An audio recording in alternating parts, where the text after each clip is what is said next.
کے خیور مسلمانوں، اب وقت نہیں رہا عیاشیاں کرنے کا، اب وقت نہیں رہا بکاریاں کرنے کا، اب وقت نہیں رہا گلیوں میں ٹائم پاس کرنے کا، اب وقت نہیں رہا موبائل میں لگے رہنے کا۔ دیکھو آج دنیا تمہارے پیچھے پڑی ہوئی ہے، تمہارے مدرسوں کے پیچھے دنیا پڑی ہے، تمہارے مولویوں کے پیچھے دنیا پڑی ہے، تمہارے علماء کے پیچھے دنیا پڑی ہے، تمہارے قرآن کے پیچھے دنیا پڑی ہے۔ میری قوم کو عیاشی سے فرصت نہیں ہے۔ مولوی آواز دے رہے ہیں، لوگ سوچتے ہیں پاگل ہے، چلا رہے ہیں، ان کا کام تو چلانے کا ہے۔ جب تک مولویوں کی نہیں سنو گے، ارے جب تمہارے کان میں جس وقت مولویوں کی آواز آئے گی، جب تک تو تم تباہ کر دیے جاؤ گے، تمہاری دکانوں کو آگ لگا دی جائے گی، تمہاری بچیوں کے سروں سے دوپٹے چھین لیے جائیں گے، تمہارے گھروں میں آگ پھونک دی جائے گی، تمہارے قرآن کو مٹانے کی سازش چل رہی ہے۔ 700 مدرسے بند کر دیے گئے اور نیتا آواز دیتے ہیں اب ہم ان مدرسوں کو تنخواہ نہیں دیں گے جس میں قرآن کی تلاوت کی جا رہی ہے، جس میں قرآن پڑھایا جا رہا ہے۔ ارے جن مدرسوں میں قرآن کی تلاوت کی جاتی ہے، نیتا نے اعلان کر دیا ہم ان مدرسوں کو سرکار کی طرف سے تنخواہ نہیں دیں گے، وہ لوگ قرآن کو مٹانے کی سازش چل رہی ہے۔ میری قوم گلیوں میں بیٹھ کے موبائل چلا رہی ہے، میری قوم گلیوں میں بیٹھ کے ٹائم پاس کر رہی ہے۔ مولویوں کی آواز پہ نہ آنے والوں، مولویوں کو پاگل سمجھنے والوں، مولویوں کو بے وقوف سمجھنے والوں، مولویوں کو سمجھنے والوں، ان کا تو کام ہے چلانے کا۔ ارے یہ تمہیں اپنے باپ کی طرف نہیں بلاتے، اپنے آپ کی طرف نہیں بلاتے، اپنے قوم قبیلے کی طرف نہیں بلاتے ہیں، یہ تمہیں رسول پاک کی طرف بلا رہے ہیں، ان کے دین کی طرف بلا رہے ہیں، قرآن کی طرف آواز دی جا رہی ہے۔ میری قوم عیاشی کی طرف چلی گئی، میری قوم مکاری کی طرف چلی گئی۔ لوگ کہتے ہیں کرونا کے نام پر لوگوں پر ظلم کیا گیا، لوگ کہتے ہیں نوٹ بندی کے نام پر لوگوں پر ظلم کیا گیا، لوگ کہتے ہیں GST کے نام پر لوگوں پر ظلم کیا گیا۔ اب تمہارے مدرسوں کو بند کیا جا رہا ہے، تمہاری اذانوں کو بند کیا جا رہا ہے، تمہاری تلاوتوں کو بند کیا جا رہا ہے، تمہاری داڑھیوں پہ پابندی لگائی جا رہی ہے، تمہاری مسجدوں پہ پابندی لگائی جا رہی ہے۔ میں پوچھنا چاہتا ہوں آخر یہ ہے کہ نبی کے دیوانوں بغداد میں ایک وقت ایسا آیا تھا، وہ وقت کیوں آیا ہمارے ساتھ؟ آپ بغداد کی تاریخ پڑھ کے دیکھیں، بغداد کی سرزمین پر نبی کے دیوانوں میری تقریر طبیعار کو بے چین کرتی ہے۔ سبب یہ ہے وہی کہتا ہوں جو دل پر گزرتی ہے۔ بغداد کی سرزمین پر ایک دیوانہ نکلا جس کے کپڑے پھٹے ہوئے تھے، جس کی داڑھی میں گرد و غبار اٹا ہوا تھا، جو بہت بے چین و پریشان لگ رہا تھا۔ بغداد کی گلیوں میں وہ دیوانہ نکلا، نکلنے کے بعد اس نے آواز دی بغداد کے لوگوں سنو۔ اس وقت بغداد کا حال کیا تھا؟ یہی بغداد کا حال تھا جو ہمارا حال ہے۔ حرام سے روزیاں کمانا بغداد میں عام ہو چکا تھا، عیاشیاں کرنا بغداد میں عام ہو چکا تھا، بدکاریاں کرنا بغداد میں عام ہو چکا تھا، زنا کرنا بغداد میں عام ہو چکا تھا، گانے ڈیجے وغیرہ بغداد میں عام ہو چکے تھے۔ بولو ہماری حالت کون سی ہے؟ آج ہماری باراتوں میں ڈیجے بجائے جاتے ہیں، 5-5 10 لاکھ روپے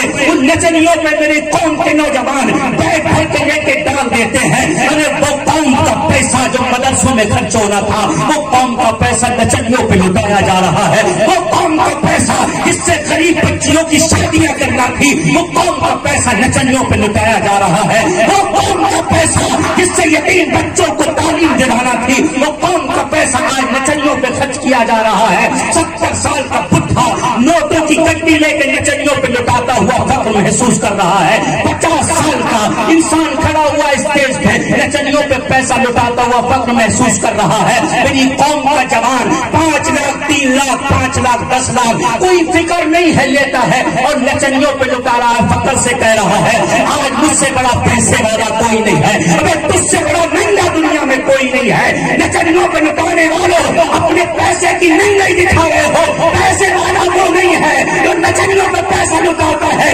پیسے والا تو وہ ہے جو محلے میں دیکھتا ہے کون غریب ہے، جس کی بیوہ کون ہے، غریب کون ہے، یتیم کون ہے، بیچارہ ایسا پریشان کون ہے جس کی بچیاں جوان ہو گئی ہو لیکن شادی کے لیے پیسہ نہ ہو، ایسا کون ہے جس کی بچی جوان ہو گئی ہو لیکن اس کے لیے شادی کا انتظام نہیں کر پاتا ہو۔ ارے 5 لاکھ لٹانے والے اگر 5 لاکھ میں 5 بچیوں کی شادی کر دی، میرے نبی نے ارشاد فرمایا تو کسی بچی کی شادی کرے یا کسی غریب کی مدد کر دے، میں اس کا ہاتھ پکڑ کر جنت میں ڈالتا ہوں۔ آج تم میری قوم کو ہوا کیا, میری قوم کس طرف چل دی ہے. آج میری قوم کا راستہ دیکھو, نبی کے دیوانوں کس راستے پہ چلے گئے ہیں. بغداد میں ہی کام چل رہا تھا, عیاشیاں عام ہو گئی تھی, مکاریاں عام ہو رہی تھی, زناکاریاں عام ہو رہی تھی, ہر وقت شور تھا, ہر طرف لوگ شور مچا رہے تھے, گانوں کی محفلیں سجائی جا رہی تھی, ناچ کی محفلیں سجائی جا رہی تھی, ہر طرف ہو رہا تھا دیوانہ نکلا جس کے چہرے پر گرد و غبار جمع ہوا تھا, جس کی داڑھی میں گرد و غبار اٹا ہوا تھا, جس کے کپڑے پھٹے ہوئے تھے, اور اس نے کہا لوگوں اب بھی توبہ کر لو, اے لوگوں اب بھی وقت ہے توبہ کر لو, ورنہ اللہ کا ایسا عذاب تمہارے اوپر آئے گا, تمہاری بچیوں کو زندہ نہیں چھوڑے گا, تمہاری بچوں کو زندہ نہیں چھوڑے گا, تمہارے گھروں کو آگ لگا دے گا, تمہاری گلیوں کو خون سے رنگ دے گا. لیکن سب نے پتھر مارے اس کے اوپر, سب نے ڈیلے مارے اس کے اوپر, سب نے دروازوں سے دھکا دیا اس کو, لے جا کر جنگلوں میں نہ جانے کہاں پٹک دیا اس انسان کو. لیکن یاد رکھو وہ انسان تو غائب ہو گیا, لیکن تاتاریوں کا لشکر آیا. آپ دیکھیں تاتاریوں کا لشکر جب بغداد کی زمین پر آیا تو تاتاریوں نے مسلمانوں کا اتنا خون بہایا, فرماتے ہیں اتنا خون بہایا, بغداد کی گلیوں میں مسلمانوں کا اتنا خون بہ رہا تھا کہ گھوڑے اس میں تیر رہے تھے خون میں. آپ اندازہ لگائے کتنا خون بہا ہوگا بغداد میں. مسلمانوں کا گلیوں میں گھوڑے خون میں تیر رہے تھے, مسلمانوں کی گردنوں کو کاٹ کاٹ کر مسلمانوں کے سروں کا مینار بنایا گیا, مسلمانوں کے گھروں میں کھوپڑیوں میں شراب پی گئی, وہ ظلم ہوا مسلمانوں کے ساتھ, سرے عام کاٹا گیا مسلمان, بچیوں کو سوا کیا مسلمانوں کا, جو عورتیں حمل سے تھی ان کے پیٹوں کو چاک کر کے ان کے پیٹ سے بچوں کو نکال کے سوا کر دیا گیا. نبی کے دیوان وہ وقت دور نہیں ہے, بغداد کی تاریخ اب تمہارے سامنے بھی دہرائی جانے والی ہے. اب تمہاری بچیاں محفوظ نہیں ہے, تمہارے بچے محفوظ نہیں ہے, تمہاری عورتیں محفوظ نہیں ہے, تمہاری دکان تمہارے مکان محفوظ نہیں ہے,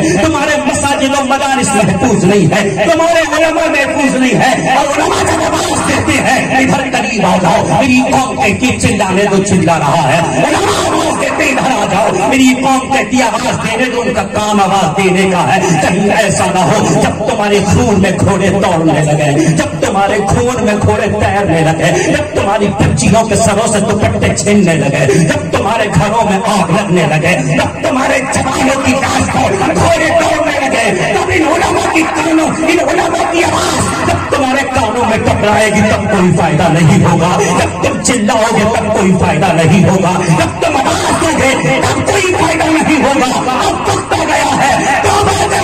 مسجد کے دروازے تک پہنچ جاؤ, سیدھا قدم رکھ کے مسجد میں داخل ہو جاؤ, رب کی بارگاہ میں شرمندگی کے ساتھ توبہ کر کے کہہ دو مولا گناہ ہم نے کر لی ہے, مولا بدکاریاں ہم نے کر لی پروردگار, خطاکاریاں ہم نے کر لی پروردگار, بہت گناہ کیے ہیں مولا, میں تیرا بندہ ہوں, تیرے علاوہ کوئی اور رب بھی نہیں ہے جس کی بارگاہ میں چلا جاؤ, مولا تیرے علاوہ کوئی خدا نہیں ہے جس کی بارگاہ میں معافی مانگ لو. اے مولا میں کیسا بھی صحیح پر تیرا بندہ ہوں, مولا